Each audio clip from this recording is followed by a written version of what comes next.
চরমোনাই বুঝি না, চরমোনাই দাওয়াত প্রশংসা প্রচার প্রসার করার জন্য আসিনি রে বাবা। চরমোনাই যাবার তোমার কোনো দরকার নাই, কোনো দরকার নাই, কোনো দরকার নাই। তুমি যার কাছে গিয়া পারো গুনার কাম সারো, নেকের আমল ধরো, কলম নরম করিয়া চোখে পানি নিয়া মাওলার কবরে যাইও। কিন্তু কেনই বা আমরা নেক আমল করতে পারি না, কেনই বা গুনার কাম সারতে পারি না? এর মূল কারণ হলো আপনার এবং আমার পিছনে নফস এবং শয়তান লাগিয়া রইছে। এই নফস এবং শয়তান থেকে ফেরার জন্য যে কোনো একজন হক্কানি আল্লাহর ওলির হাতে হাত দিতে হবে রে বাবা।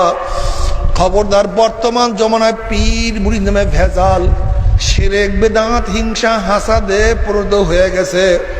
সমস্ত আল্লাহর ওলির একমত যে এই পীরের 5 জন মুরিদের মধ্যে কম পক্ষে 3 জনকে দেখবা আলহামদুলিল্লাহ সুন্নাত মুআফিক আমল আখলাক মজবুত হয়ে যাইতে আছে, গুনার কাম ছাড়তে আছে, নেকের আমল ধরতে আছে, কলম নরম হইয়া চোখে পানি আসতে আছে।